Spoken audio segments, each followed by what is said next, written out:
you study by reading notes aloud? When you're showering, do you randomly start reciting parts of a presentation that you will be giving soon? Is it easy for you to remember information from lectures or keynotes? When given verbal instructions, do you normally follow them in order really, really well? Do you make up songs from your notes and recite them to your pet cat? When you're at home alone, do you talk to yourself? Oh, the last two were just me. Oh well.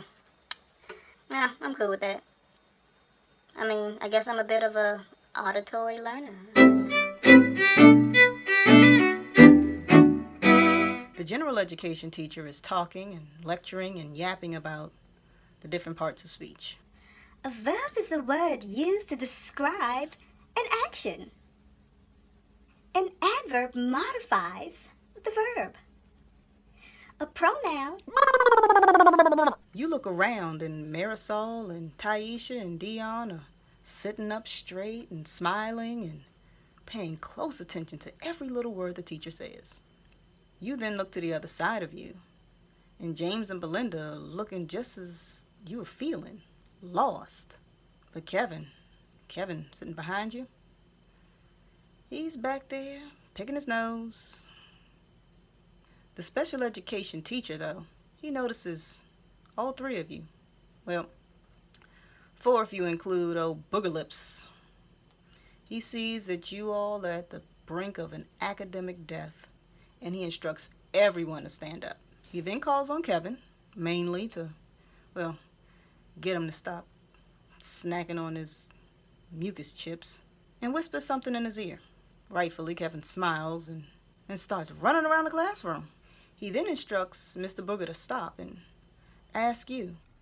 So, what was Kevin doing? Kevin was running?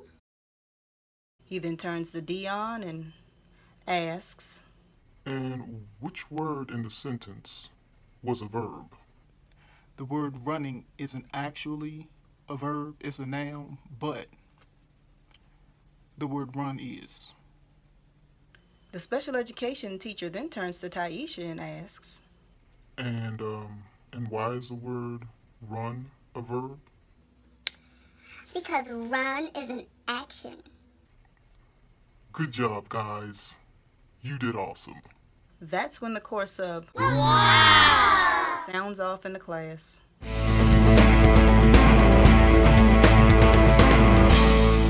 The students are lined up in the hallway, quiet, like the precious seventh graders they are. The students outside the classroom cutting up, gossiping and book checking each other and Grunting about how boring the class is and the teacher is. The teacher unchains, unlocks the door and lets in the little rays of sunlight. The students, they were about to painfully drag themselves to their assigned seats, but something is different. There are workstations. Boy, did they get excited. The teacher then announces, Class, please quiet down. Please settle down. Thank you. Thank you very much. It has come to my attention. Well, first off, I know you all have noticed there's a change in the classroom.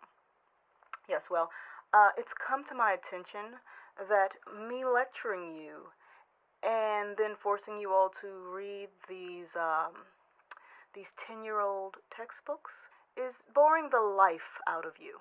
So Miss Locke and I, we collaborated and came up with the idea of you all doing a class project. Now, mind you all, when this project is completed, it will be on display to the entire school. As you can see,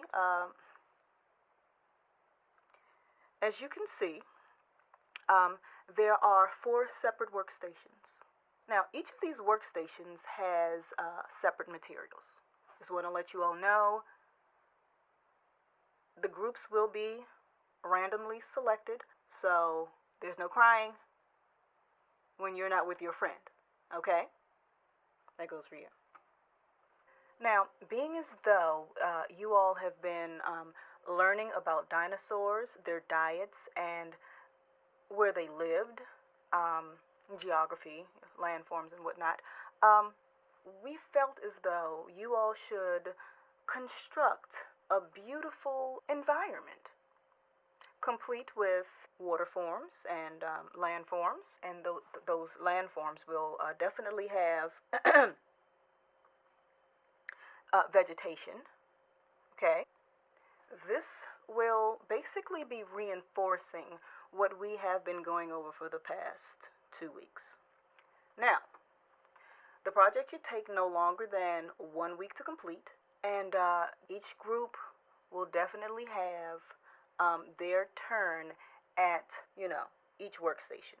Now, Miss Locke will be giving you all basically a tour of each workstation so that you all will be able to know exactly what to look for. The workstations are complete with, a printout of the instructions,